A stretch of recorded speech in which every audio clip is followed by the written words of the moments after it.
timeless plaid and the die cuts from the Storytime Moments designer series paper. And I just think this turned out, it says, "Somebody loves you."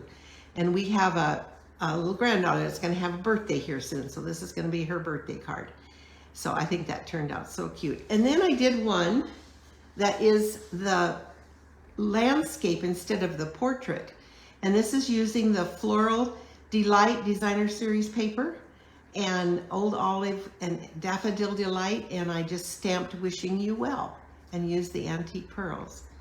So I think this one turned out beautiful too. And I will, I don't know if you've, what is the name of the green? It's called Lovely Garden. Lovely Garden. And I think I might have used it last week, and it has the really bright colors. You can see it in my online store. I know, Diane, I just love that green. Yes, very definitely. Oh, you could use all the DSP. And this really shows off the designer series paper. I really like that fact. And what I do is I put up the, on my blog, and it's Jan's Stamping Creations, I put up the first card that we made with the video.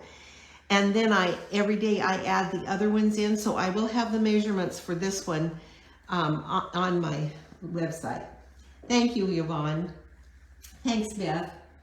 Yes, I know. Isn't that timeless plaid? And I just love those little creatures. They remind you of our childhood.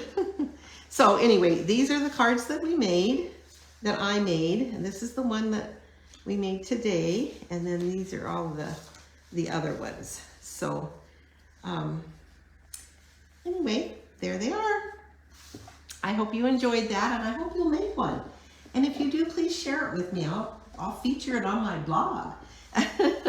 So I hope you enjoyed this. It's just it's an old, I've made these in the past, and I'm sure they're on my blog, but I just love the new papers. And so these really, really show off the new papers. So, and the old papers too. So I hope you enjoyed this, and I hope you have a wonderful rest of your day. Thank you for joining.